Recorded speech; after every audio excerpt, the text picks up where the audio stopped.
નમસ્તે મિત્ર, આજે આપણે વાત કરવાની છે બિન સરકારી માધ્યમિક શાળામાં ગુજરાતી વિષયમાં અંદાજિત મેરિટ કેટલું રહી શકે। મિત્રો, આગળના વિડીયોમાં આપણે જોયું એ પ્રમાણે કે ભાઈ સરકારી માધ્યમિક શાળામાં ગુજરાતી વિષયમાં મેરિટ રહેવાની જે સંભાવનાઓ આપણે આપેલી, તો સ્વાભાવિક છે કે મેરિટ એનાથી નીચું જ રહેવાનું। તેમ છતાં આજે આપણે વાત કરવાની છે કે ભાઈ ગુજરાતી વિષયની અંદર બિન સરકારી એટલે કે ગ્રાન્ટેડ માધ્યમિક શાળામાં અંદાજિત મેરિટ કેટલું રહી શકે।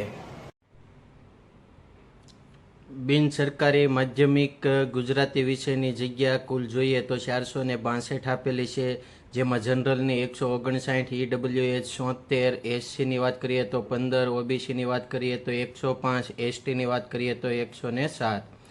હવે મિત્રો, જનરલની આપણે વાત કરીએ 159 જેટલી જગ્યા આપેલી છે, તો એમાં કેટેગરી પ્રમાણે કેટલા વિદ્યાર્થીઓ જઈ શકે, તો કેટેગરી પ્રમાણે આપણે જોઈએ તો EWHના 44 ઉમેદવાર છે એ જનરલની જગ્યામાં જતા રહે। SCની વાત કરીએ તો 20, OBCની વાત કરીએ તો 71, STની વાત કરીએ તો 11 જેટલા ઉમેદવાર, અને જનરલના વધ્યા કેટલા તો કે 13 જેટલા ઉમેદવાર કે જે 159 જેટલી જગ્યાઓમાં સમાવેશ પામે છે।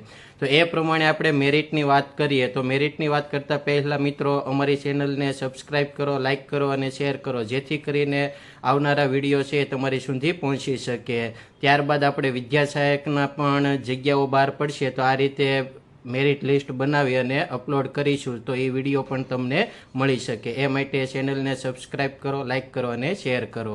મિત્ર, જનરલની આપણે વાત કરીએ તો જે 13 ઉમેદવારની આપણે ચર્ચા કરીએ એ પ્રમાણે 151 માર્ક ગુજરાતીમાં હોય તો એને બિન સરકારી માધ્યમિક એટલે કે ગ્રાન્ટેડ શાળાની અંદર મેરિટમાં નામ આવી શકે। આમ તો આપણે જોઈએ તો અહીંયા 11-12માં જે કોમન ઉમેદવારો જવાના છે, કોમન ઉમેદવારોની ગણતરી કરેલી નથી, એટલે સ્વાભાવિક છે કે ભાઈ મેરિટ અત્યારે જે હું તમને જણાવું છું એના કરતાં નીચું જ રહેશે।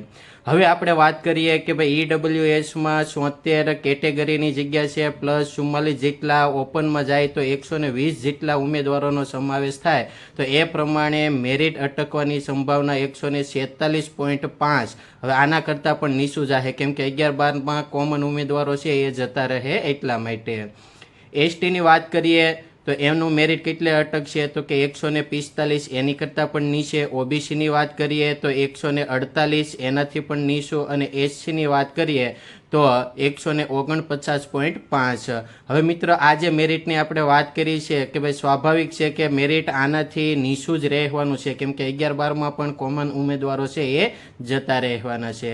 તો મિત્રો, વિડીયો ગમ્યો હોય તો લાઇક કરો, શેર કરો અને સબસ્ક્રાઈબ કરો। આવનારા સમયોમાં પણ આપણે વિદ્યા સહાયકનું મેરિટ પણ મૂકીશું, અને ત્યાર પછી આપણે કેટલાક વિડીયો એવા મૂકવાના છે કે જેમાં ઘણા વિદ્યાર્થીઓ નીચું મેરિટ છે તો આવનારી પરીક્ષાઓમાં તૈયારી કઈ રીતે કરી શકે। અસ્તુ।